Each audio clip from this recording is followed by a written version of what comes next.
Bom dia a todos. Meu nome é Otávio Dias, eu sou editor de conteúdo aqui da Fundação Fernando Henrique Cardoso. I would like to thank Professor Nakayama for being here agradecer ao today with professor us, Nakayama por and estar aqui also like hoje to conosco, thank e the também Council gostaria de of Japan, agradecer Mr. ao Noguchi, cônsul for all do the Japão, support o Sr. for Noguchi, por todo this o event. apoio And para esse evento. well, I will just move to Portuguese for a while. Eu Então, vou nós mudar para o vamos ter aqui português 40 agora. minutos, 40 minutes.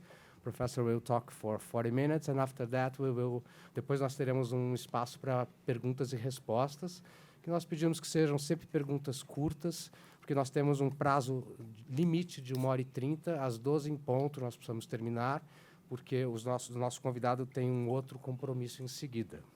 Eu gostaria de aproveitar para agradecer os nossos patrocinadores, que são os que tornam possível nossa agenda de eventos anual aqui. E, enfim, hoje o nosso tema é opções do Japão em um mundo turbulento, navegando nos anos de Trump. Como nós sabemos, o Japão tem sido o principal aliado dos Estados Unidos desde o final da Segunda Guerra Mundial, mas nas últimas décadas também estreitou muito as suas relações econômicas com a China. E hoje as trocas comerciais entre a China e o Japão são maiores até do que com os Estados Unidos. E no momento, diante ali dos conflitos, das questões que estão entre os Estados Unidos e a China, o Japão está numa situação delicada, né? E é sobre isso que o nosso convidado hoje vai falar. O professor Nakayama, ele é professor de política norte-americana e política externa na Universidade Keio, em Tóquio, e pesquisador visitante no Woodrow Wilson International Center for Scholars, em Washington. Ele já foi correspondente especial do Washington Post no Extremo Oriente e assistente especial da Missão Permanente do Japão junto à ONU. Então, agora eu vou passar a palavra para o professor Nakayama, que pode falar durante 40 minutos. Well, thank you very much. I have to apologize that I don't speak Muito and understand obrigado. Portuguese, but thank you for that gracious Perdoem por não falar português. And I like this poster that you made. Eu gosto desse pôster que vocês fizeram, esse slide. And we're this little Tem paper ship, a right? tempestade. And it does. I think we're a bit more bigger in terms of ship, but I think it catches the unique situation that I think. Origami, anyway. Nessa situação aqui, de qualquer forma, é um origami. Yeah, sure. Okay, I got the. Eu the entendo o spirit que of vocês it. fizeram, o Well, thank espírito you, desse anyhow, slide. for, Foi muito interessante. hosting me. Muito Thank obrigada the, por me FHC receberem Foundation, aqui and I na thank the Fundação Fernando Council Henrique of Cardoso. Muito Japan obrigado também ao cônsul do helping me Japão out. pela I'm ajuda. now based in Washington. Eu I'm at estou the em Wilson Washington Center, agora, no where Wilson I Center. believe the Brazil Institute is Eu quite acho que onde important o in Instituto do Washington, Brasil, na verdade, está in terms hoje, of Latin muito American importante presence com and relação the presence of à Brazil. presença And this is, in latino-americana. fact, my first em visit Washington. to Brazil, and I'm very É honored to be here. é uma grande honra estar aqui, na verdade. And I'm not a messenger of Japanese government Eu or não sou anything. mensageiro I'm an do governo independent scholar, japonês but ou I nada was sent disso, eu by sou the Japanese independente, government mas eu to fui tell you and share enviado with pelo you governo what japonês Japan para is compartilhar com thinking, vocês what we're facing. o que o And Japão está passando. since I'm an expert on American eu sou politics, American especialista foreign policy, and U.S.-Japan relations. especialista So em nas políticas americanas internacionais. E o pessoal estava preocupado que eu não soubesse nada sobre o Brasil, então eles me deram um briefing e falaram sobre a situação política, social e econômica internacional do Brasil no momento. E aí passaram por um briefing cultural, falaram isso para mim, eu falei, eu já sei. Eu não falo português, mas os aspectos culturais do Brasil sempre foram interessantes para mim. E a mesma coisa com relação a Japan House aqui no Brasil. É meu aniversário hoje, eu estou fazendo 52 anos. Thank you very much. Muito obrigado. It's nice to have a birthday É muito legal fazer aniversário no Brasil. E para a minha geração de homens, principalmente, Ayrton Senna é algo incrível. Ele é uma parte super importante para a gente. Então, quando houve o acidente e a gente soube que ele faleceu, foi super choque para muitos de nós. Nós literalmente choramos. Não era por ele ser super piloto rápido, mas ele tinha alguma coisa que, sabe, ressoava de volta para a gente. Então, dessa forma, o Brasil sempre foi super importante para mim. Eu também amo música. Caetano Veloso é um dos meus favoritos. Sérgio Mendes também é um superstar no Japão. E futebol, né, gente? Não preciso nem falar. Dos meus filmes prediletos foi O Beijo da Mulher-Aranha, do Hector Babenco. Então, claro, eu sei bastante sobre a cultura do Brasil. De uma forma bem específica, o Brasil sempre foi importante para mim. Mas hoje, eu vou tentar focar em como o Japão tem navegado, como o slide diz, nos anos da administração Trump. Como a gente vê as relações com os Estados Unidos, é especialmente importante hoje em dia, porque o que o Sr. Trump representa pode ser bem significativo. Pode ser uma aberração, a gente vai ver isso na eleição de 2020, ou um sinal de algo mais estruturado. Mr. Trump may not just be, or is not the cause. He may be the symptom. And if that is the case, Japan is faced with a very serious situation. Sintoma, não so a causa. Think about that topic. I would like to go back to 2016 and the kind of situation we were facing back then. Na situação que a gente of course, in tinha naquela época. 2016, the U.S. president was still Barack Obama.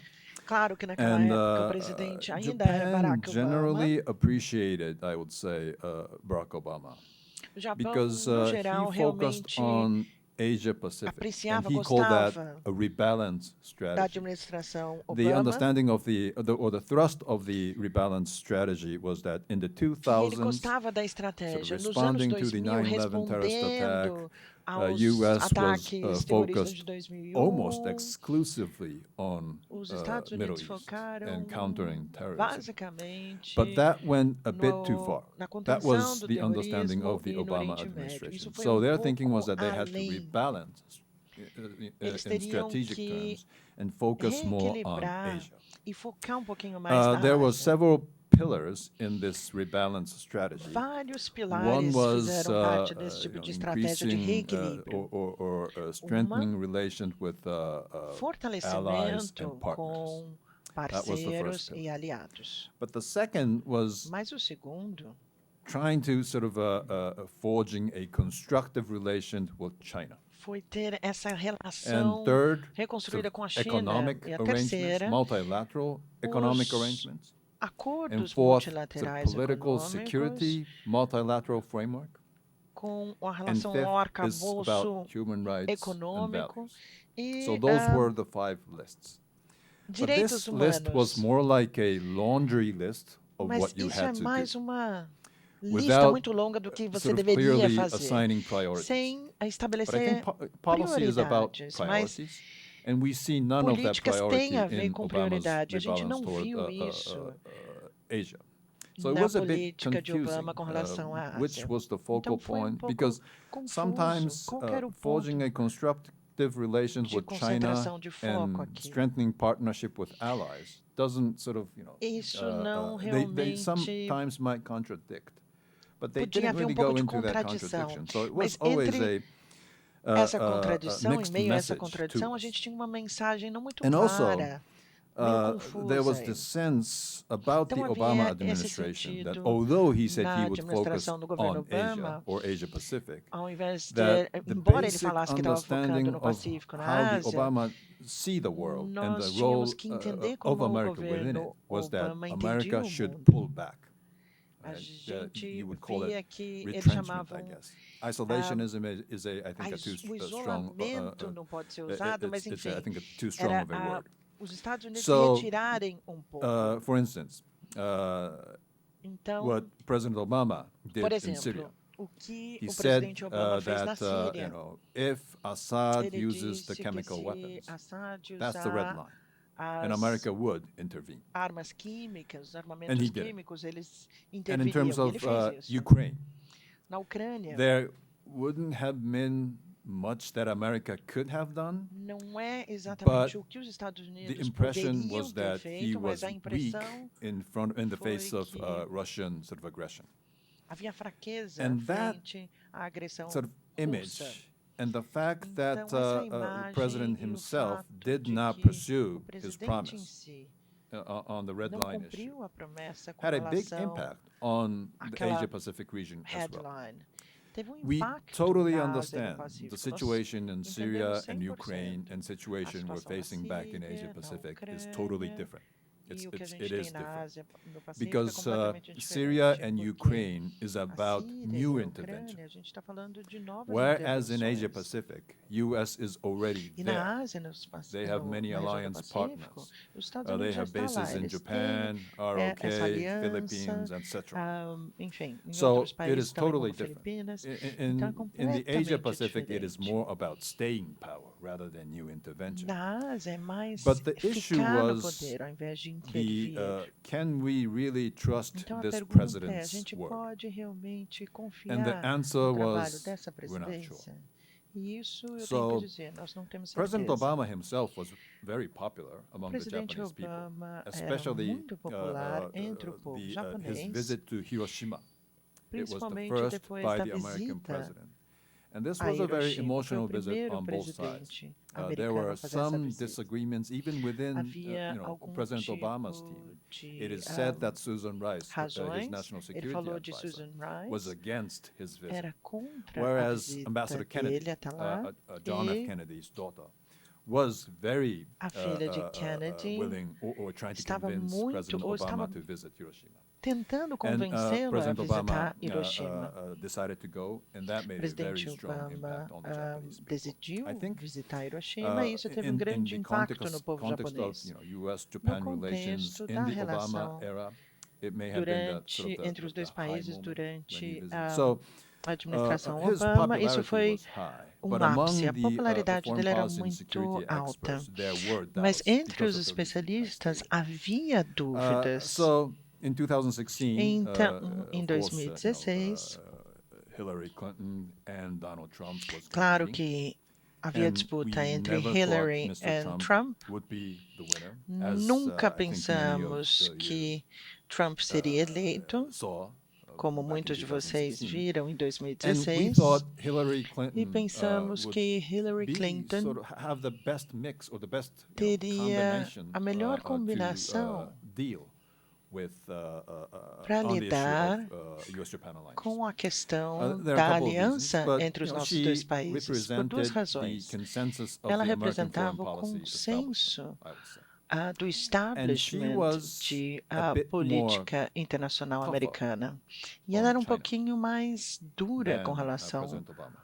At à least that was China our do perception. que o presidente Obama. And also, Pelo menos era essa a nossa generally percepção. speaking, we saw No her geral, as a tougher version of havíamos President Obama. como uma versão mais She, dura, mais rígida do que o presidente was Obama. more, what would be the right word? Muscular. Qual que seria a in palavra terms of certa? pursuing American Mais foreign muscular, policy objectives. com mais força And em in termos de Northeast Asia, perseguir we e ir still atrás dessa see política a externa. situation where national interest Nós of vemos sovereign nation states uma are clashing. questão de And soberania nacional ainda muscular importante American na Ásia, presence would benefit e essa Japan presença que eu chamei de others. muscular That was our perception. So we thought beneficiaria the o nosso alliance país. would Essa be, era a nossa percepção. in a Então, much better a condition aliança under, the seria Hillary muito melhor So, no governo That's da Hillary. where we were at during Então, 2016. We esse era o weren't cenário de fully 2016. satisfied with Obama. Não estávamos It wasn't all that bad, super but we satisfeitos thought Hillary com would be Obama, better. mas And we never even pensávamos thought que about Hillary Mr. Trump seria winning. melhor. Right? That was Nem the 2016. cogitávamos o fato de Trump ser eleito. Quando o primeiro-ministro Abe visitou Nova York na ONU, eu acho que foi setembro de 2016, ele se encontrou com Hillary e não com Trump. E isso era meio uma intervenção, né, em outros países. Um primeiro-ministro endossando um candidato e não o outro poderia ser visto como uma intervenção, mas a gente realmente nem se importou, porque a gente nem pensou em Donald Trump. Essa era a nossa ideia, a nossa mentalidade naquele momento. Mr. Trump win in November. Nós vimos foi um grande choque ver a eleição de Trump em novembro. Eu estava cobrindo as eleições para um canal de televisão japonês e quando o programa começou, eu não tinha dúvidas de que Hillary seria eleita. E eu falava isso. Mas conforme o programa foi passando, a gente via o outro candidato numa melhor posição. Chegou um momento que eu pensei, eu posso estar errado. E aí eu fiquei 30 minutos sem falar, num programa ao vivo. Isso foi um desastre. Um professor que é para ser um especialista para de falar durante 30 minutos. Mas eu não podia, porque eu realmente não compreendia o que estava acontecendo. Não só eu, aliás. Todo mundo. Também o ministro de política externa, o primeiro-ministro, enfim, todo mundo. O importante é o que o presidente Trump representa. Ele normalmente gosta de falar America First, o nacionalismo americano, Estados Unidos em primeiro lugar, mas é uma forma mais completa de explicar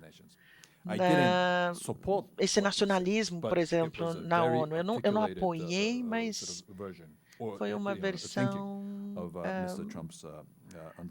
mais articulada de como ele entende o assunto. Então, vários pilares, como eu falei, de que os Estados Unidos expandiram muito a responsabilidade, demais até. Segundo, que eles não vão fornecer, na verdade, esses bens americanos às custas do povo americano. E o terceiro, a generosidade dos americanos está sendo explorada e não vão ser explorados daqui para frente. Instituições multilaterais, no que se refere a restringir políticas americanas, principalmente com relação ao aspecto, ao lado conservador. Mas ele estava à base de esteroides naquele momento. Ele não queria, na verdade, ir por esse caminho. Ele também falou com relação às alianças e o valor, o impacto que isso teria. E tratados e obrigações, isso seria uma ameaça, de certa forma, à soberania americana. Eu vejo isso como nacionalismo americano. E colocando isso francamente, a mensagem foi: a gente não vai cumprir esse cenário internacional. Eu acho que ele não entendia.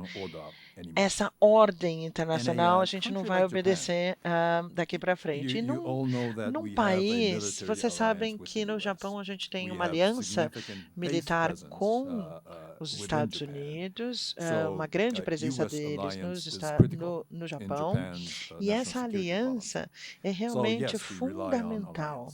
Sim, nós confiamos nessa aliança, mas, além disso, muito mais que isso, nós temos essa ordem liberal internacional dos Estados Unidos, não só eles, mas na nossa região também, nos negócios de ordem liberal internacional e a manutenção dela.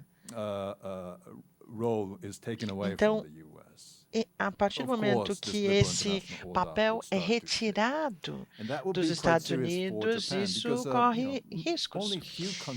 Porque pouquíssimos países podem, na verdade, moldar o ambiente internacional ao seu redor, de acordo com os próprios desejos. Não todos os países conseguem fazer isso, moldar o ambiente internacional.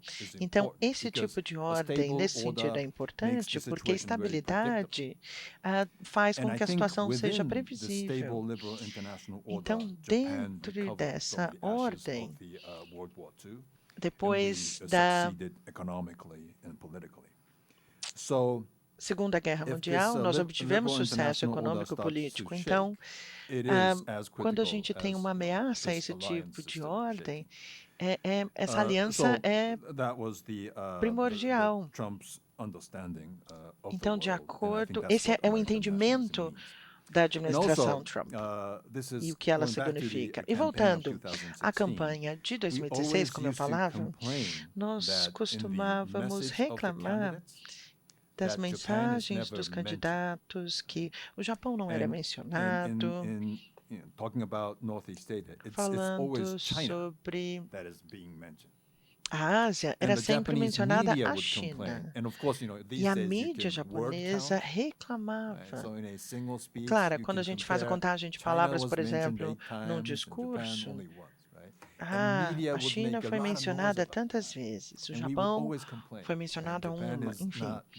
No Japão havia isso, mas olhando em retrospecto, isso não acontecia porque, por exemplo, não era só o Japão, o Reino Unido não era mencionado, a França não era mencionada. Por quê? Eles eram parceiros da aliança. Se você era mencionado naquele discurso, você não era bom para os Estados Unidos. Você não deveria ficar feliz ou satisfeito com isso. Mas Trump era completamente diferente disso. Mas como candidato, ele sempre mencionava o Japão. Ele colocava, na verdade, o Japão junto com a China e chamando o Japão de cheater, de um traidor, na verdade, com relação ao comércio, com relação a tarifas que não são justas. E essa é a razão pelo mercado japonês ser fechado e o comércio entre o Japão e a China, basicamente colocados juntos. Então, ele tinha essa mentalidade dos anos 80, em que o Japão estava em crescimento e muitos americanos pensavam que o Japão, na verdade, era o próximo desafio. Ele tem essa mentalidade dos anos 80. Ele também mencionou que o Japão era como se fosse um parasita em termos de aliança. Então, a mensagem era, se você quiser ser protegido, você tem que pagar mais. Essa, francamente, foi a mensagem. E para ser justo, ele falou isso só uma vez, talvez eu não devesse enfatizar tanto, mas ele disse que o Japão pode tomar o caminho nuclear, querendo dizer que pode ter armas nucleares. E nós sabemos o tipo de impacto que isso pode ter no povo japonês. Então, isso está, na verdade, na essência dessa aliança, entende? Os Estados Unidos prometem esse dano massivo se alguém atacar o Japão. Não que eles usem essas armas nucleares, mas eles sempre tinham isso, ou para atacar ou para deter um ataque. Então, essa menção ao aspecto nuclear é parte fundamental dessa aliança. Essa menção de o Japão pode tomar a via nuclear é como se dissesse, a gente pode não te defender. Então, essa era a mensagem que recebíamos. Então, quando descobrimos que ele foi eleito, nós ficamos chocados. Eu acho que o governo japonês também estava chocado. To the compliments of the then ambassador to the U.S., Japanese ambassador to the U.S., he did remain in contact with the Trump campaign. japonês nos Estados Unidos, ele ficou em contato e falou com todos os rumores. Hillary está muito infeliz por esse comportamento, porque o pessoal, a equipe da Clinton também pensavam que o Trump nunca seria eleito. Então, eles também não estavam satisfeitos com isso. Então, o principal canal continuava em Nova York e na Flórida. E isso meio que funcionou por 2 semanas, menos de 2 semanas depois da eleição. O primeiro-ministro Abe foi para Trump Tower, em Manhattan, para visitá-lo. Isso é muito raro. Muitas vezes pode ser visto até como uma quebra de protocolo, porque é um presidente e presidente Obama foi o presidente. E não é comum alguém, um primeiro-ministro, fazer esse tipo de visita. Isso foi super coberto, na verdade, porque ele foi o primeiro encontro com o presidente recém-eleito e funcionou, eu acho. Vocês sabem que o nosso primeiro-ministro tem uma relação, uma química boa com o Trump. Bilahari Kaushkan, embaixador de Singapura, falou que, comparado com a Europa, como asiáticos, nós não reclamamos. A gente se adapta. Eu diria que é mais do que isso. Eu diria que foi uma adaptação radical à situação. Isso teria sido muito difícil para líderes europeus, como Macron na França ou Theresa May no Reino Unido, por exemplo. Por muitas razões, eu acho. Há muitas razões para a gente ter abraçado completamente e ter dado esse apoio público ao presidente Trump. Você não poderia ter pensado nisso na Europa, no geral.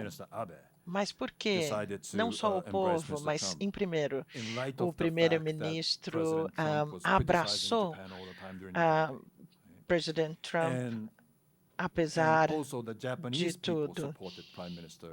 O povo japonês apoiou a decisão do primeiro-ministro. Por quê? Por várias razões. Primeiro, a primeira é muito simples. Se pensarmos o tipo de situação que nós estamos passando na Ásia Norte, no Nordeste da Ásia, é uma área complicada. A gente tem muita incerteza naquela área. Isso é o que representa. Se a gente colocar em cima de tudo isso, o que a China está fazendo na área, a gente não vê como positivo. Claro que é um aspecto positivo com relação a negócios, economia, mas como vimos recentemente, isso pode mais complicar as coisas do que representar uma chance, uma oportunidade para a economia e os negócios japoneses. O que a gente vê é só uma ideia, uma noção dessa ordem e as ambições da China de hegemonia na área. Nós não pensamos, não achamos que isso seja bom para a região, nem para o Japão. Então, se você perguntar ao povo japonês o quão importante isso é para o Japão e para a região também, em 2017 o pessoal responderia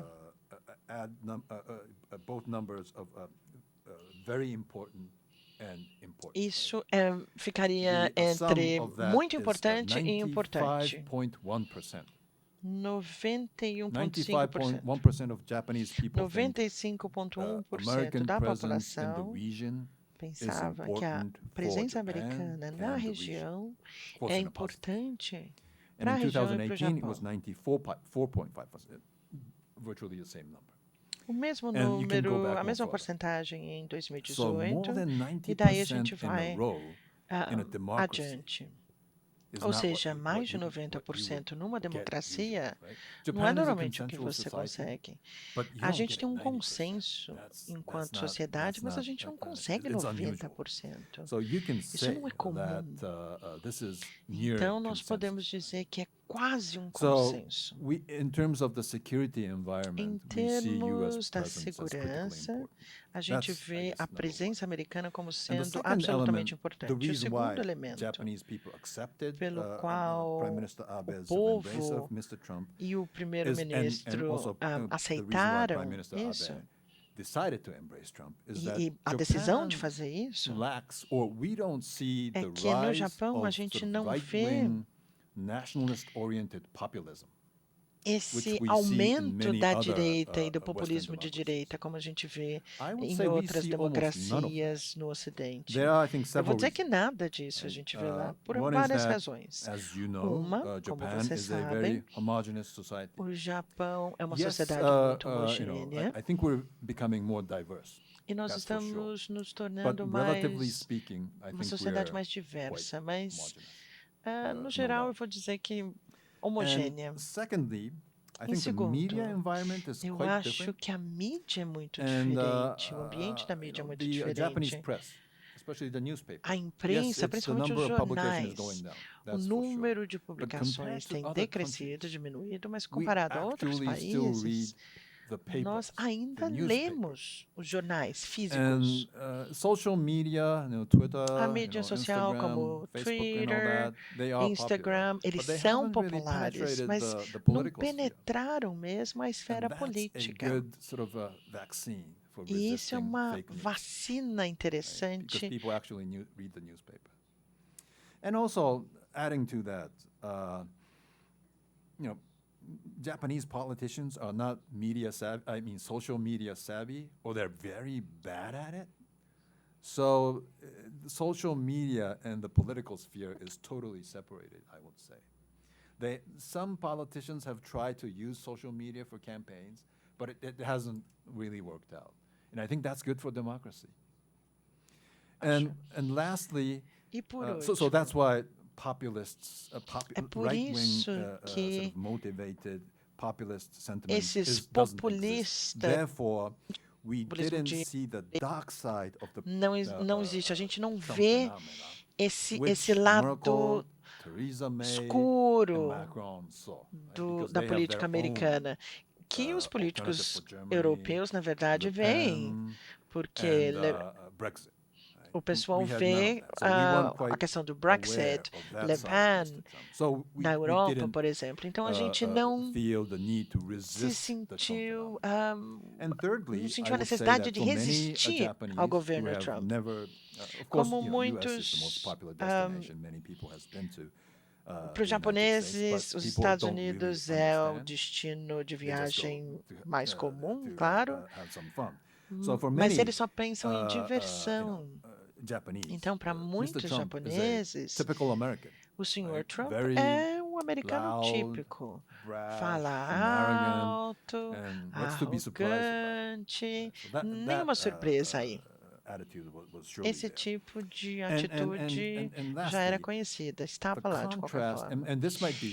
E isso talvez seja a parte mais importante, o contraste com o presidente Obama, porque nós esperamos um líder de pulso, um commander-in-chief dos Estados Unidos, por causa da situação que nós temos na Ásia, como eu mencionei, e por causa da aliança com os Estados Unidos ser tão importante na Ásia, no Nordeste da Ásia.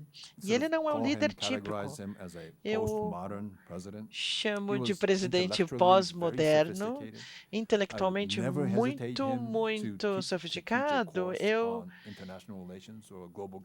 poderia falar de governança global, eu gostaria de fazer o curso dele, se ele por acaso desse um curso nesse sentido. Mas sendo o comandante do país é bem diferente do que ser um excelente professor em relações internacionais. Mas com relação às estratégias que nós vimos no governo Obama, em 2015, ele fala que o conceito operacional dos Estados Unidos é paciência estratégica. Se a gente pensa em estratégico, a gente pensa em geopolítica, algo que foi muito pensado antes de ser escrito.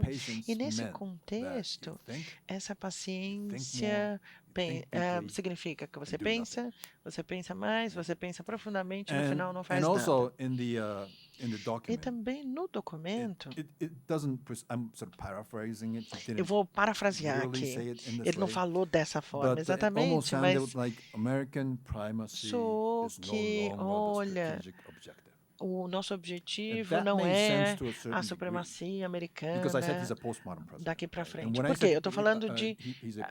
É o contrário, a gente está falando de um presidente pós-moderno. O que eu quero dizer? Para ele, a ameaça existencial aos Estados Unidos é o aquecimento global, as epidemias e todos os problemas com os governos. E não há dúvida de que tudo isso são questões essenciais, podem destruir a humanidade.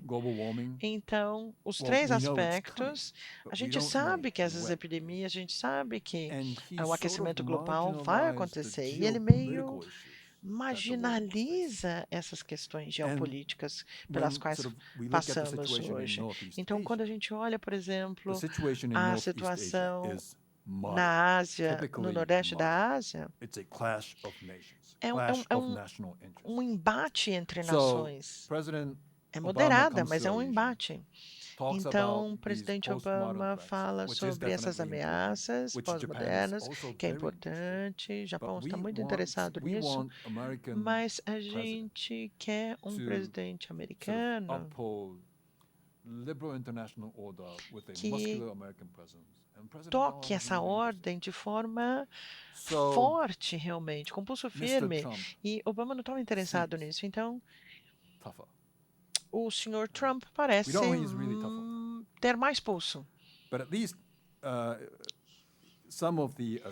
Ao menos alguns dos discursos que ele fez, que o pessoal da equipe dele fez, principalmente vocês viram, vocês devem procurar para olhar, mas os discursos, por exemplo, no Hudson Institute de Michael Pence, é um discurso muito, muito forte com relação à China, reconhecendo a China como uma ameaça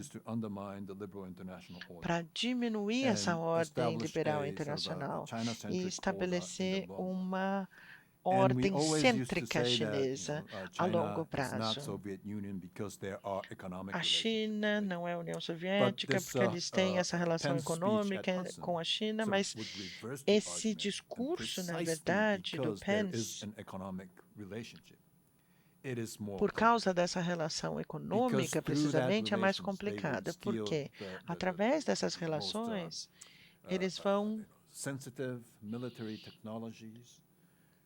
atingir essa tecnologia mais sensível.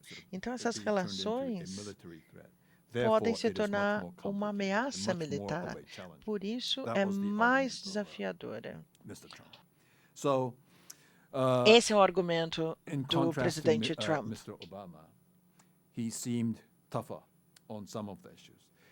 Em contraste ao presidente Obama, ele parece ter mais pulso. A gente não está falando da crise dos mísseis na Coreia do Norte, nós ficamos muito preocupados com relação a isso, mas é a ideia de que é o presidente eleito pelos americanos é melhor que nós nos adaptemos e estejamos em total apoio, ofereçamos o nosso total apoio. O Japão não é um país pequeno, certo? Mesmo com relação à geografia, é bem maior do que vocês podem imaginar. O único país maior do que o Japão na Europa, eu acho que é a França e a Alemanha. Não sei, eu preciso olhar. É maior? Mas, enfim, nós não somos um país pequenininho, entende? Mesmo no aspecto geográfico. Mas com relação ao tamanho da economia e com relação ao gasto militar, é o 7º gasto militar no mundo. Nós temos uma força de defesa, mais de defesa do que de ataque, com todas essas capacidades de defesa. Mas por que um país, então, como o nosso, sucumbiria totalmente ao Trump? Vocês não estão aqui, como nesse pôster, esse slide, tentando passar por uma tempestade? Vocês não estão infelizes com esse tipo de situação? Esse seria um tipo de pergunta que vocês fariam. Mas se a gente fizer uma lista das opções que temos, mesmo que hipotéticas, um brainstorming, eu vou falar 5. A primeira, tudo bem, vamos nos livrar dessa aliança e a gente pode ser pacifista. Focar na nossa Constituição, uma nação pacifista. Acho que vocês já ouviram. O artigo 9 fala, olha, vamos nos livrar de todas as armas, não vamos usar a força ou medidas militares para conseguir os nossos interesses. Isso é o que a nossa Constituição diz. Vamos voltar às nossas raízes e terminar todas as alianças e nos tornarmos neutros. Mas para um país como o Japão, para se livrar de todas as armas, eu acho que é realmente complicado. E isso seria uma fonte de conflito. Eu não acho que é uma coisa realista para se fazer. O pacifismo, na verdade, costumava ser presente depois do período das guerras, mas não agora. O pessoal entende a situação no Nordeste da Ásia. Então, uma forma pura de pacifismo não é a solução. E o oposto, em 180, o Japão até lançar mão de armas nucleares, por exemplo. Alguém pode dizer, os mais novos podem falar, olha, a gente pode ter armamentos nucleares em 2 meses. Mas a gente não queria esse tipo simples de armas nucleares. A gente gostaria dos melhores. As melhores armamentos nucleares. Isso demoraria 2 anos. Mas isso é uma decisão política. A gente vai ter o apoio público para isso? O apoio do povo? Eu diria que quase não. Nós somos uma democracia, temos muitas pessoas aqui em questão, muitos, na verdade, optariam por isso, mas não chega a ser uma opção. Mas talvez nem indo a esse extremo. Em outros termos, nós teríamos a capacidade militar de atacar, não somente defender. Eu acho que o obstáculo aqui é que isso é bem difícil. O pessoal vai falar, olha, tá bom, mas e os fundos para isso? A gente não tem dinheiro para isso. E também nós estamos acostumados a essa ideia de uma força de autodefesa, não tendo as capacidades de ataque. Eu acho que seria extremamente difícil mudar essa cultura. E o povo japonês não iria para esse lado, não seria uma opção também. A terceira opção. E outras alianças, que tal? Porque a única que a gente tem é com os Estados Unidos. E se a gente considerasse outras? Na verdade, nós estamos nos engajando em aprofundar isso com países como Austrália, Índia. Eles também têm dificuldades com esse tipo de expansão da China. Também com a França. França é um país pacífico. E também o Reino Unido. Isso porque eu acho que o Reino Unido vem se sentindo um pouquinho solitário por causa do Brexit.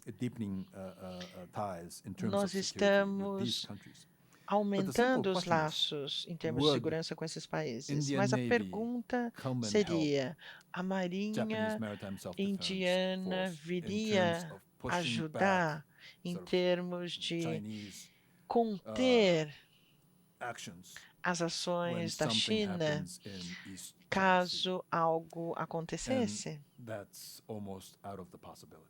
Isso está quase fora de questão. Então, é importante para a gente aumentar o campo de pensamento de visão. Tá? A gente tem a Austrália, o Reino Unido, a Índia, que está se tornando também mais importante cada vez mais para os Estados Unidos. Então, aumentando os laços não é uma opção, porque eles também estão aumentando laços com os Estados Unidos. Então, uma organização regional, infelizmente, a gente não tem nenhuma organização regional que seja forte. Eles falam, mas é só isso. E concordam qual que vai ser a data da próxima reunião. É isso. Porque a China está lá, não a Coreia. A gente não consegue decidir sobre uma questão importante, chave. É simplesmente conversa. E as instituições globais? O único veto na região, com poder na região, é China. A gente já levantou as mãos aqui também, estreitando laços com o Brasil, para se tornar um membro permanente do Conselho de Segurança. Mas não é só a China, mas a China realmente está bloqueando esse tipo de iniciativa. Então, nenhuma outra alternativa funciona. Então, a única opção que a gente tem é os Estados Unidos. Eu não estou sendo sarcástico nem nada, mas literalmente, eu acho que o Japão é um país sem plano B. Mas a boa notícia é a única opção que a gente tem é a melhor opção. Se a gente comparar com outras opções. E eu falei que a gente não tem um plano B, mas a gente tem um plano A, travessão. A gente vai reforçar essa aliança, porque é super importante, mas não simplesmente os Estados Unidos. A gente tem outros esforços. Por exemplo, vocês ouviram falar sobre a CTPPP, ou TPP-11. Isso foi TPP depois dos Estados Unidos entrarem. Nós pensávamos que isso acabaria depois da adição dos Estados Unidos. O Japão fez um esforço diplomático para mostrar liderança, em que muitas vezes o Japão não foi conhecido de outra forma, a não ser que como uma liderança quieta. Mas nesse caso do CTPP, nós fomos bem vocais, nós nos pronunciamos. Por quê? É bom para a região. E obtivemos sucesso.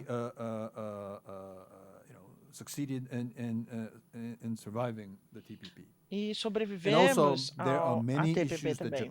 Com outras questões que o Japão está interessado, mas os Estados Unidos não está. Então, EPA with the EU. A gente está nesse acordo com a União Europeia com relação ao acordo econômico com a União Europeia. Também a questão nuclear com o Irã. Nós não estamos não somos parte desse acordo, mas suportamos, apoiamos. Os Estados Unidos saíram. O Acordo de Paris também. Então, não estamos simplesmente seguindo os passos dos Estados Unidos. Eu chamaria isso de um plano A travessão. Se você pudesse terminar... Eu estou chegando lá.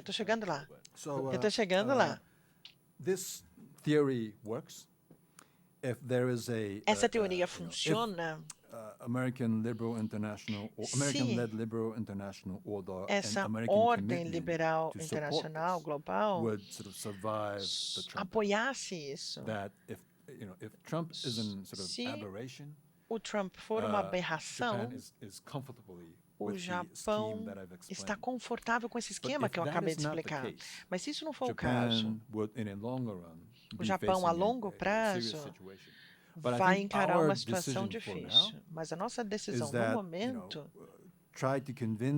é tentar convencer os americanos de que você precisa ser uma potência com relação à Ásia e ao Pacífico, e é por isso, que os outros vizinhos do Japão querem que a gente faça, porque a gente tem mais calma e tem mais história nessas negociações com os Estados Unidos. É esse que é o foco do Japão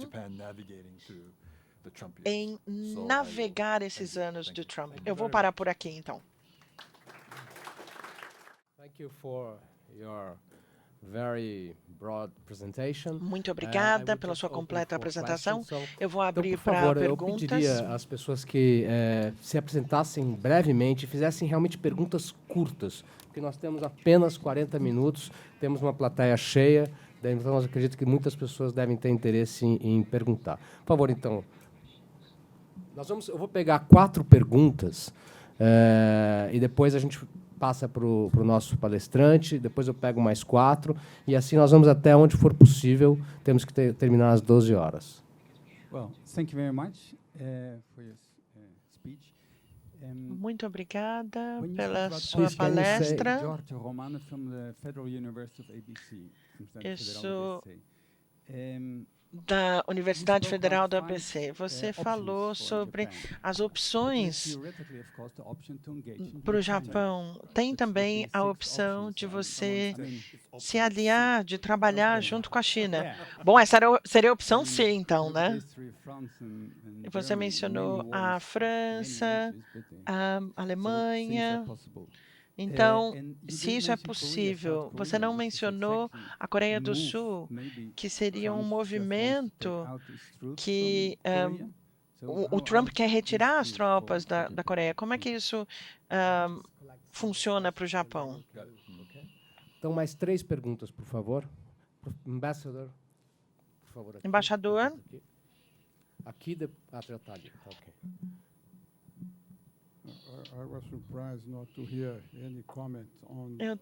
Fiquei surpreso de não ouvir nenhum comentário com relação ao acordo, ao tratado entre o Japão e os Estados Unidos. Eu entendi que vocês decidiram negociar bilateralmente por causa dessa estratégia geral de tentar atrair os Estados Unidos para a região, mas mesmo assim foi uma decisão complicada para o Japão. Qual que é o background? O que está por trás disso? Ali atrás. Por favor. Depois nós vamos ali atrás.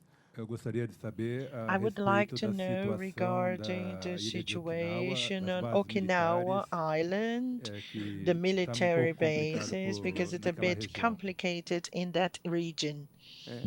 Good morning. I am a master's student at the University of São Paulo. Bom dia, eu faço mestrado na USP. Eu gostaria de saber se você prevê a possibilidade de uma institucionalização do acordo, porque o grupo foi menos do que uma aliança, não estava, na verdade, na agenda de reuniões, e também aí o grupo tenta criar uma visão unificada de um Pacífico aberto, mas a Austrália, Japão, os Estados Unidos têm visões completamente diferentes do que é essa Indo-Pacific. Você vê que há uma possibilidade de uma visão, digamos, unificada? Muito obrigada. Eu vou tentar ser... Eu tenho tempo? Tá. Então, vamos lá. Ótimas e difíceis de responder. A primeira, a opção da China. Eu pensaria que de agora, hipoteticamente, sim. A opção da China é uma possibilidade. Quer dizer, não é possível, mas está aí, está presente. Mas é tão irrealista como a noção pacifista. Pelo menos no Japão de hoje, a ideia é resistir à entrada nessa ordem cêntrica da China. O Japão está meio solitário. A gente tem muitos amigos. Na Indonésia, por exemplo, a gente está mais próximo, muito próximo agora. Mas, mesmo assim, se a gente olhar muito... Vocês mencionaram a Coreia do Sul, né?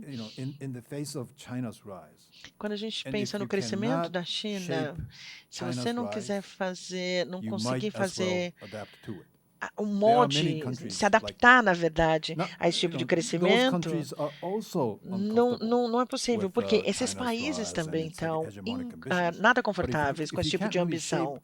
Mas se você não conseguir se adaptar e lidar com isso, principalmente com relação aos sinais que os Estados Unidos estão mandando, a gente vê e ouve os nossos amigos na Ásia dizendo, geografia é destino, a China está lá, mas os Estados Unidos podem sempre sair. Nesse tipo de situação, muitos países não prefeririam que a posição do Japão fosse diferente, mas o Japão, na verdade, está mostrando que esse tipo de hegemonia não é bom para a região. Como eu disse nas minhas observações, não é porque a gente é anti-China, a gente prefere algo mais aberto.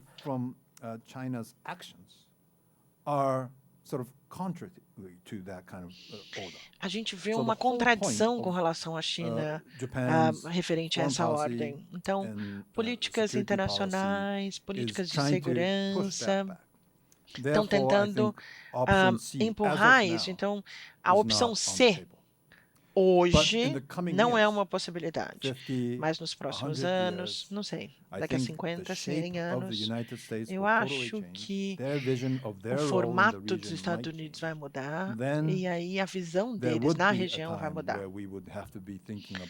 Então, a gente vai ter que pensar em algum momento na opção C, por exemplo.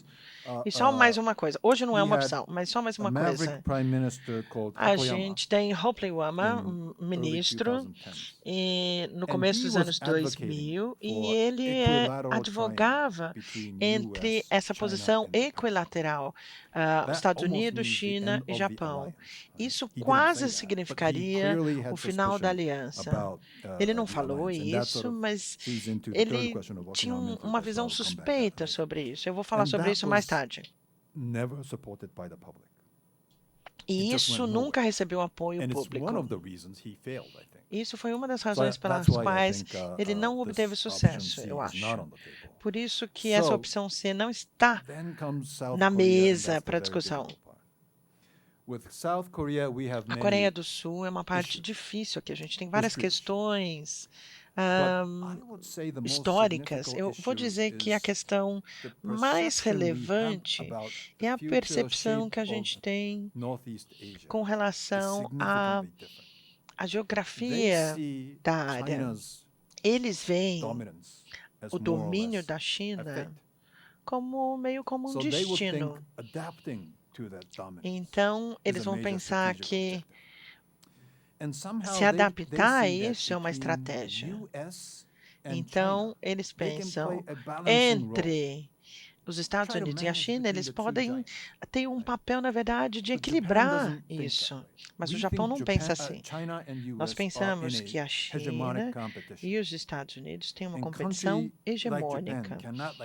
Um país como o Japão não pode ficar no meio desses dois países.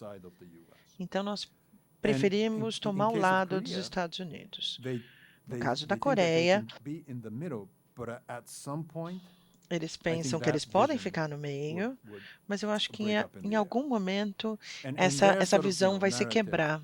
E essa é a narrativa entre o Japão e a China. É a China. É a China. Eu acho que é a dificuldade maior que a gente tem com a Coreia. A segunda, mencionada pelo embaixador, o comércio e os acordos comerciais e as negociações comerciais entre o Japão e os Estados Unidos. Nós gostaríamos que os Estados Unidos tivessem continuado no TPP, mas ir contra a TPP foi uma dos pilares de Trump. E em algum ponto a gente simplesmente abandonou esse desejo. A gente ainda vê isso, mas a gente não vê isso acontecer. A gente está esperando que no futuro, se um presidente democrático ou de centro assumir a Casa Branca, tomara que eles decidam voltar à TPP. Na verdade, a Hillary se pronunciava contra durante a campanha, mas eu imaginava que ela mudaria de ideia depois que assumisse e voltaria, os Estados Unidos voltariam a ser um membro. Nós não começamos a fazer isso ainda, mas nós estamos a caminho de negociações sobre algum tipo de negociação e acordo bilateral com os Estados Unidos. Mas, claro que a gente está falando de acordos econômicos e de comércio. Hoje, os Estados Unidos estão preocupados com as relações comerciais com a China. Como muitos de vocês sabem, a Câmara de Comércio é muito pequena. A gente não pode lidar com esse tipo de problema. Então, há um atraso nisso, sem ofensa ao representante do diplomata japonês, mas o Japão é muito bom em atrasar as coisas, né? Os japoneses atrasam as coisas. Então, eles tentam atrasar, diminuir o ritmo. Os americanos entendem isso, estão frustrados com isso. Então, esperamos que a negociação de 2020 venha, a gente tenha essas negociações acontecendo. Claro que esperança não é uma política, mas, enfim, a gente espera que um candidato moderado seja colocado na Casa Branca. Mas, se a gente pensar em termos de políticas comerciais e de segurança, um candidato mais à esquerda também seria difícil, porque eles podem ter essa ideologia e ir contra um país que fosse de comércio livre. A questão de Okinawa é uma questão muito sensível para o Japão. No geral, o povo japonês apoia a presença americana, mas há frustrações em Okinawa com relação ao fardo compartilhado porque é uma ilha pequena, mas uma grande parte da presença americana no país. E eles não acham que isso é justo. Então, os governos dos dois países concordaram, fizeram um acordo de não minimizar, mas lidar com essa situação perigosa. Esse acordo foi de 96, mas não foi implementado depois de 20 anos. Ainda não foi implementado. Não há planos alternativos. Mas o que acontece agora é que o governo japonês está tentando convencer o governo de Okinawa a aceitar esse plano, mas o governador não está disposto a aceitar. Eu não vejo uma saída clara, para ser franco, com relação a essa situação em Okinawa. Isso se torna quase uma questão nacional, muito mais do que Okinawa versus Estados Unidos. É uma questão nacional, que Okinawa é importante para o Japão e a gente deve manter. Eu estou me demorando muito, né? Eu sei. Mas a base é super importante. Mas a questão é, a aliança é uma aliança bem estranha, como muitos de vocês devem saber, porque se o Japão for atacado, os Estados Unidos nos ajudariam. Mas se os Estados Unidos fossem atacados, a gente não tem obrigação de... A gente não tem nenhuma obrigação de atacar aquele país por causa da nossa Constituição. O que a gente fornece não é que a gente vai lutar com você, mas a gente oferece essas bases militares. Então, alguns políticos falam, bom, talvez uma aliança sem essas bases faça sentido, mas não faz. As bases têm que estar lá, do jeito que temos a aliança projetada hoje. Então, há um consenso de que a presença militar americana é necessária. Tem uma imagem positiva até, por causa do que eles fizeram logo depois, por exemplo, do terremoto japonês. Eles foram de muita ajuda em ajudar a situação depois do desastre, ajudando a população. Então, o governo japonês tem que lidar, gerir esse fardo. E tem muita gente que fala, bom, não no meu quintal. É um ótimo argumento, a gente tem que dividir, compartilhar esse fardo, mas enfim, quando a gente chega ao ponto de outras localidades aceitarem isso, infelizmente é assim, mas ainda é uma questão... Eu não estou respondendo, mas é a situação. A quarta... Eu estou saindo daqui, estou indo para Sydney para fazer parte de uma conferência Quad, e a gente vai fazer isso na Austrália, claro. Sim, ainda é uma coisa conceitual, mas é um conceito bem ambicioso.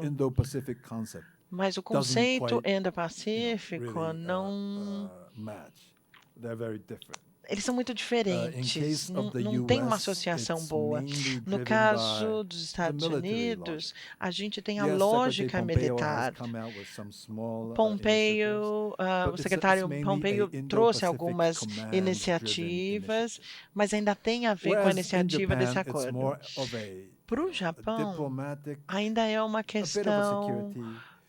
diplomática, um pouquinho de segurança, mas nós começamos a chamar de um conceito, não uma estratégia ainda pacífica, não para não antagonizar com a China. Então, a gente está falando de a conectividade da região, a ordem da região.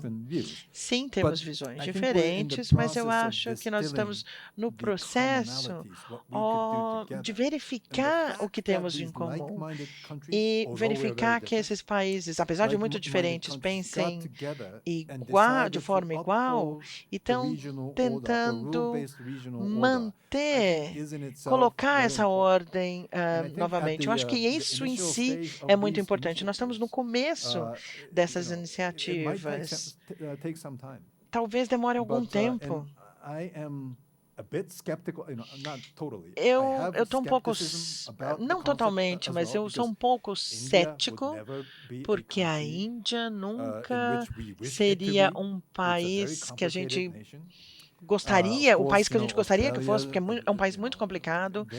A Austrália, eles têm essa linha de pensamento de que eles deveriam estreitar relações com a China. Então, há algumas diferenças, mas esperamos que em algum momento a gente consiga fazer isso de não ser grandes antagonistas da China, mas talvez tentarmos. O governo japonês nunca usaria essa palavra. Uma aliança mais solta, uma aliança democrática mais solta na região. É esse o conceito. Nós temos espaço para mais 4 perguntas apenas. We have time for just 4 more questions. On the side here, nobody has asked yet. So we're going to start here. 4 more questions only. And then he's going to wrap up. Edmundo Pinhares from the Edmundo Pinhares of Commerce and the Foreign Policy sort of Council. My question is, a minha pergunta é, examinando com relação a Okinawa, a gente tem uma questão complicada nessa política exterior. Seikaku, as ilhas de Seikaku, eu gostaria de que o senhor comentasse ou nos atualizasse a respeito. Eu sei que vocês detêm a ilha, mas eu acho que não é o mesmo pensamento da China. Eu gostaria de uma resposta a respeito. Obrigada. Eu sou Denise Rodrigues, BNDES. Sobre a China e sua ambição world potential first place in the world or something like that. De ter o primeiro lugar como potência mundial. They don't say that to Brazil. É algo que eles não falam para o Brasil. They try to tell us that eles tentam nos dizer que é diferente, não é assim? Então eu gostaria que você explorasse a relação, quais os medos do Japão com relação a esse futuro e o que há real sobre essa questão. E depois nós temos o senador Suplicy aqui que também quer fazer uma pergunta. Por favor. Hello, my name is João Vitor. João Vitor. Student of International Estudante de Relações Internacionais. Eu quero saber o futuro da economia na China com relação à lei, porque o Trump tem muita influência nos outros países como a Europa, Estados Unidos, com essa guerra comercial com a China. Eu quero saber sobre essa questão na China. Obrigado.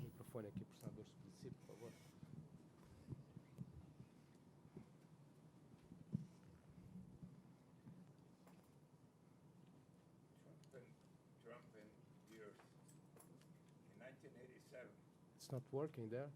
Maybe it's not working. O microfone não está funcionando. In 1987, the Republican President Ronald Reagan, in his most famous speech, no discurso mais famoso, together, near the Berlin Wall, perto do Muro de Berlim, falou para o Gorbachev: se você quiser fazer paz, ter paz na Europa, coloque esse muro abaixo. E depois esse muro foi demolido. Mas hoje Trump quer construir um muro entre os Estados Unidos e o restante da América Latina. Qual a sua posição? Com relação a isso, você acredita que a ideia de se expandir a renda mínima com relação ao Japão e a renda mínima necessária? Eu sei que nós temos pouquíssimo tempo, mas, enfim, eu gostaria de lhe perguntar sobre a Coreia do Norte. Qual a preocupação, quão preocupado o Japão está com relação às conversas entre Trump e o líder norte-coreano? Nós temos 20 ou 30 minutos para terminarmos. A primeira pergunta foi as Ilhas Senk. Então, as questões territoriais podem ser complicadas porque a gente tem questões legais e eu não sou especialista nisso, então também é hesitante entre falar muito sobre isso, mas a gente entende que nós temos a parte histórica, nós temos a parte legal, o direito legal, e essa ilha é nosso território. Então, não vemos que a questão territorial existe. Estamos muito confiantes com relação a isso, mas a China veio de uma forma diferente. Claro, de uma forma bem agressiva, vem tentando mudar a situação. E, portanto, o Japão atualizou as suas capacidades de conter essa agressão. E a gente não está falando só dessa ilha em específica. Tem a ver com essa ordem e essa soberania. Se do nada você quiser expressar até fisicamente que, isso aqui é meu, e aí a gente recuar com relação a isso, isso vai ter um impacto grande na ordem liberal internacional. A situação que vemos hoje é literalmente qual que é a palavra para isso? Nós temos 3 ordens aqui ficando mais fracas, se enfraquecendo. A ordem hegemônica dos Estados Unidos e o declínio do país, e com isso o declínio da ordem liberal internacional. E há outro tipo de ordem baseada nos estados soberanos. Essa questão territorial tem a ver com isso. Se um país em crescimento tiver um impacto nisso, eu acho que toda a ordem internacional, na verdade, vai se esfarelar. É a implicação nessa ordem que nos preocupa. A questão tem a ver com o que a China está fazendo no Sul, tornando essas ilhas artificiais, fazendo do nada, falando que não é uma base militar, mas, na verdade, estão expandindo as suas águas internacionais, o seu limite, embora não admitam. Isso meio que resume o tipo de preocupação que a gente tem com relação a esse crescimento da China, a expansão da China. Eu super entendo os riscos geopolíticos da China, porque, geograficamente falando, a América Latina está muito longe. A gente super entende, mas se a gente olhar a situação nacional, doméstica, da China como nação, tornando o que eles estão fazendo, por exemplo, o governo está fazendo em Xinjiang, no Tibete também, em Hong Kong, que ainda é era um país de duas irmãs. Hoje está se tornando um país de uma irmã. Se a China decidir aplicar a mesma coisa, por exemplo, em Taiwan, a gente deve ficar quieto? Já dada a força que a China tem, a gente deve simplesmente aceitar? A gente não acha que isso é bom. Claro, a gente tem que pensar no lado político quando falamos de relações internacionais. É um país que poderia moldar a região no formato que desejasse, mas o lado normativo também tem importância. Nós não achamos que a expansão chinesa, se eles colocarem isso para o exterior, o que eles fazem como política nacional, não vai ser bom. Mas no longo prazo, com uma ambição de se tornar uma hegemonia, isso pode ser a má notícia para outras partes do mundo. Na África, eles estão envolvidos em atividades de desenvolvimento, mas a África começou a perceber os perigos de confiar nesse tipo de desenvolvimento. Se o pessoal tem uma dosagem muito grande disso e não conseguem se livrar disso depois, enfim. Eu não estou falando que a América Latina tem que se tornar antagonista da China ou algo do gênero, mas há que se ter cuidado em se lidar com essa influência chinesa. Essa seria a minha resposta à segunda pergunta. E a terceira? Huawei.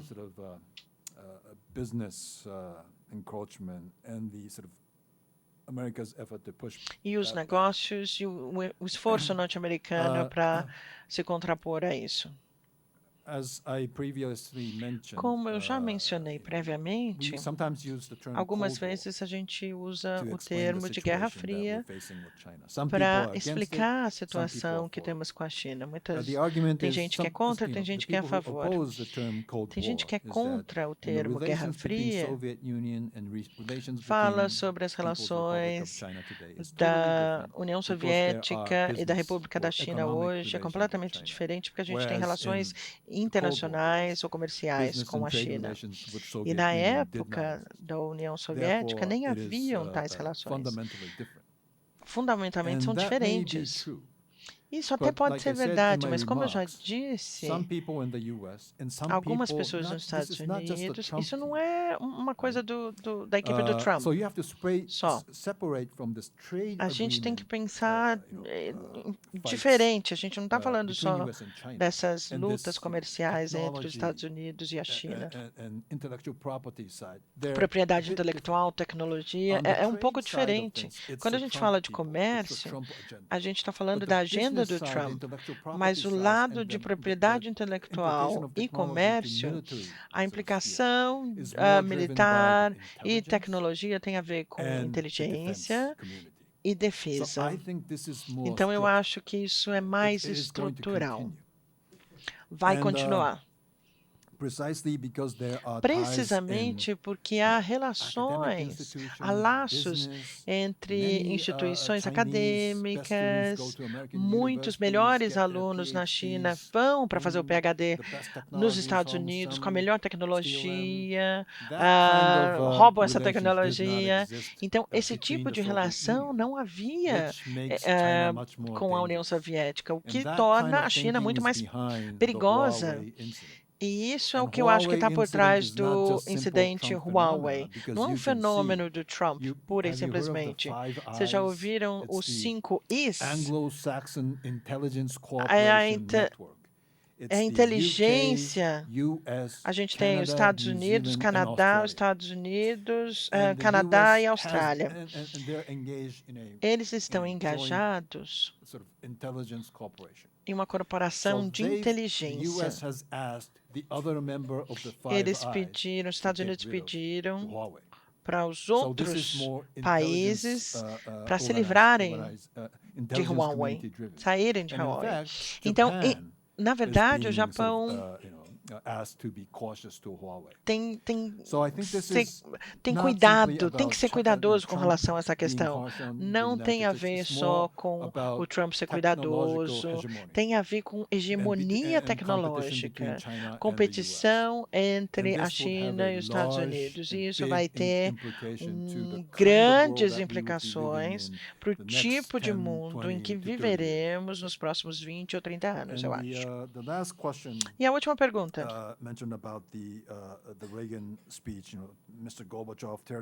Sobre o discurso de Reagan e o fato de que o senhor Trump queira construir esse mundo, esteja louco para construir esse muro. As boas notícias, o Congresso meio que rejeitou essa ideia dele.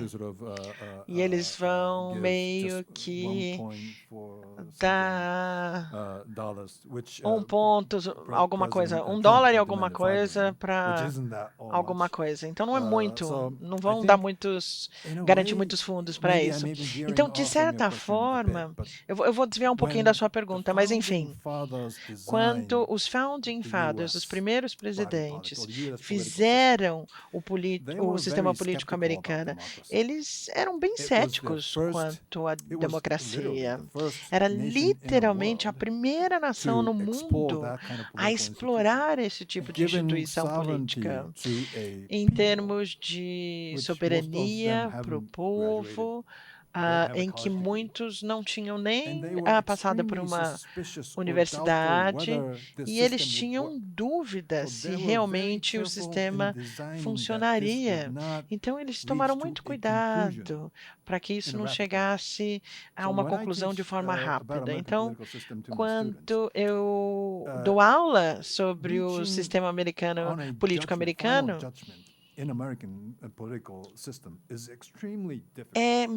conseguir uma conclusão sobre esse sistema é muito difícil.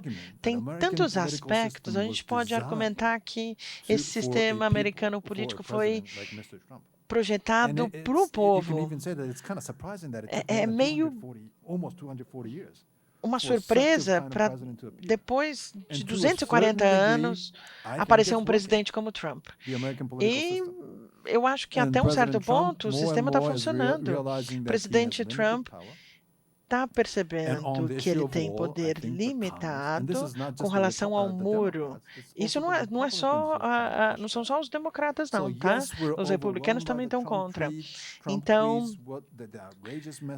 qual a mensagem está sendo mandada pelo presidente Trump, não só para os Estados Unidos, mas para o mundo inteiro? Eu acho que a gente deve se acalmar um pouquinho, porque os democratas, eu não acho que eles sejam melhores que os republicanos, nem nada disso, mas enfim, mas justamente por causa do equilíbrio, o mecanismo de equilíbrio entre os poderes, o presidente Trump está sendo segurado, está sendo mantido longe dessa decisão e dessa construção desse muro, porque eu acho que não funciona como política.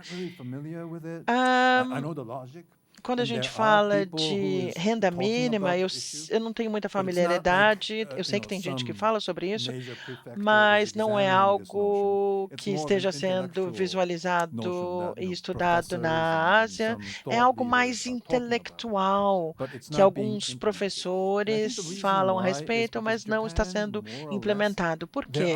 O Japão, de uma forma ou de outra, a gente tem esse tipo de renda e essa diferença entre as rendas está aumentando, como em outras democracias também.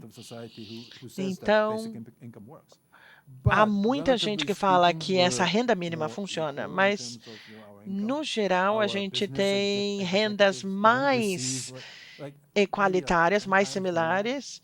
Eu posso estar falando errado, mas os nossos CEOs, por exemplo, não recebem 10 vezes mais do que outra pessoa, não sei. Esse tipo de coisa não decolou por lá ainda.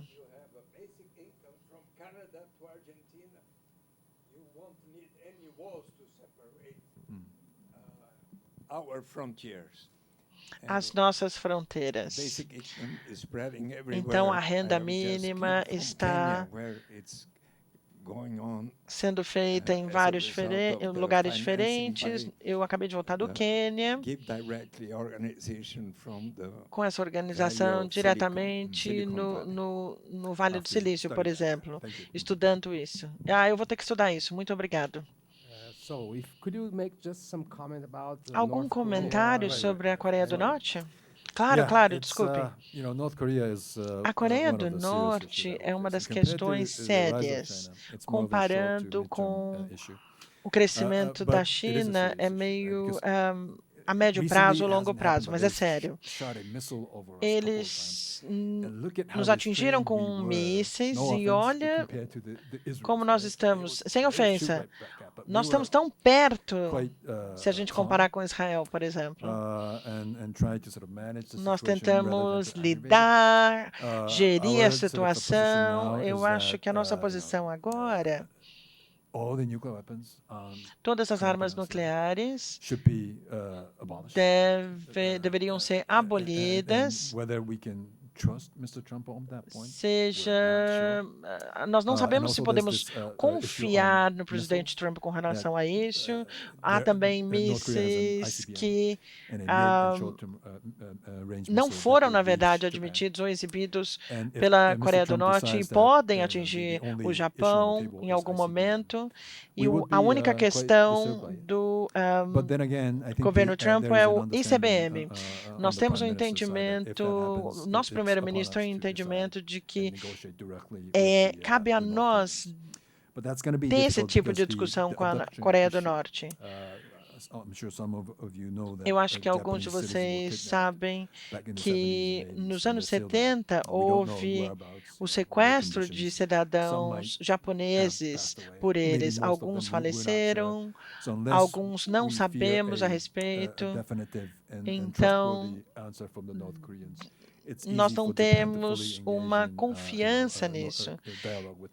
É difícil, na verdade, ter esse diálogo com os norte-coreanos, mas hoje nós temos que esperar e ver, porque das boas relações com o nosso primeiro-ministro Abe com o presidente Trump, ele já mencionou a questão nuclear, a questão dos sequestros e dos sequestrados, do ICBM, dos mísseis. Então, vamos ver e esperar. Esperamos que o resultado disso seja bom, mas a gente não tem tanta esperança. Muito obrigado pelo seu discurso, pela sua palestra.